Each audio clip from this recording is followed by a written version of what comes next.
ఇప్పటి వరకు కూడా రైతు రుణమాఫీకి సంబంధించి మొదటి దశ అన్నారు, రెండో దశ అన్నారు, మూడో దశ అంటున్నారు. కానీ చాలా మంది రైతులకు ఇంకా ఏ దశ రాలేదు, రైతు రుణమాఫీ దశ ఇంతవరకు రాలేదని చేస్తా ఉన్నాను. ఈరోజు ప్రభుత్వం ప్రకటించాల్సినటువంటి అవసరం ఉంది.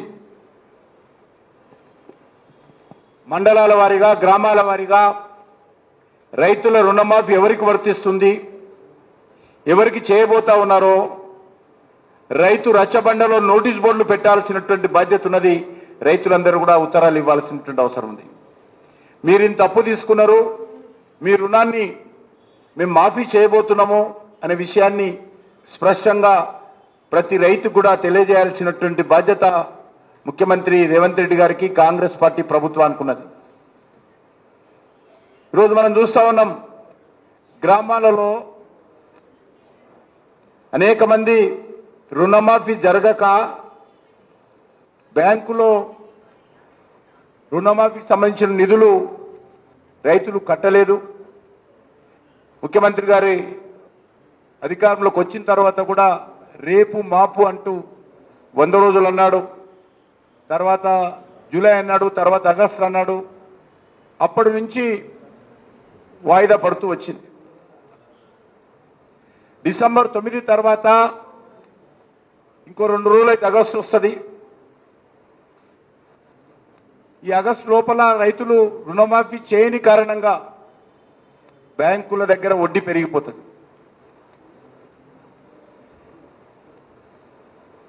రైతులు డిఫాల్టర్ కింద కూడా ఈరోజు చాలా మంది రైతులకు భవిష్యత్తులో రుణాలు వచ్చే అవకాశం కూడా లేదు. సకాలంలో రైతులు రుణం చెల్లించని కారణంగా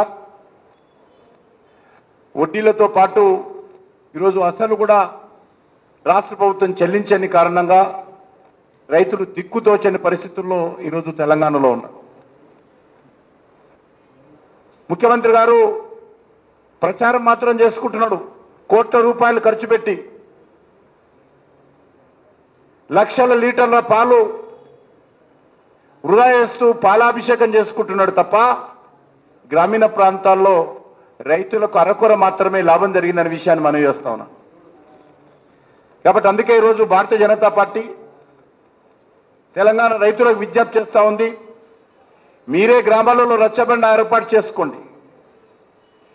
మీ రచ్చబండలో ఎవరెవరికి అప్పులున్నాయి, ఎవరికి వచ్చింది, ఎవరికి రాలేదో వివరాలు తయారు చేసి పంపించాల్సిందిగా రాష్ట్ర రైతులందరినీ కోరుతా ఉన్నాను.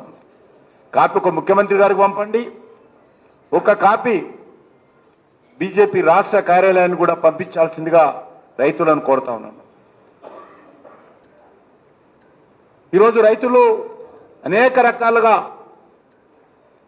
గతంలో టీఆర్ఎస్ పార్టీ ప్రభుత్వం ఉన్నప్పుడు కానీ అన్యాయానికి గురి కావడం జరిగింది. మీకు అందరికీ తెలుసు, రైతు బంధు పోయి రైతు భరోసా అన్నాడు. 12,000 కాదు 15,000 ఇస్తామన్నాడు. మరి రోజు ఎప్పుడు ఇస్తాడు, ఎవరికి ఇస్తాడు? ఇంకా అయోమయంలో ఉన్నాం. మరొక దిక్కు కేంద్ర ప్రభుత్వము ప్రధానమంత్రి ఏదైతే రైతులకు అకౌంట్లో డబ్బులు వేసే కార్యక్రమం ఉందో ఒక్కరోజు కూడా ఆలస్యం కాకుండా ప్రధానమంత్రి డబ్బులు, మోడీ డబ్బులు రైతుల అకౌంట్లో టెన్షన్గా పడతా ఉన్నాయి. మరొక దిక్కు అధికారంలో ఉన్నటువంటి రాష్ట్రంలో కాంగ్రెస్ పార్టీ ప్రభుత్వము ఇగో అంటూ అగో అంటూ 100 రోజులు పోయి 2 రోజులు పోయి 200 రోజులు పోయి ఈరోజు 8 మాసాలైనా ఇంకా 60-70% రైతుల యొక్క పరిస్థితి అతిగతి లేకుండా ఉంది. అంతేకాదు కౌలు రైతులకు కూడా మేము 1,500 రూపాయలు ఇస్తాము, రైతు కూలీలకు 12,000 ఇస్తాము, అదేవిధంగా ధాన్యానికి సంబంధించి గిట్టుబాటు ధర చెల్లిస్తాము, వరి ధాన్యం పైన 500 రూపాయలు బోనస్ ఇస్తామని చెప్పి అనేక రకాల హామీ ఇచ్చాం. ఈరోజు పంటలు కోతకొచ్చినాయి. రైతులు ధాన్యం అమ్ముకున్నారు. కానీ ఏ ఒక్క రైతుకు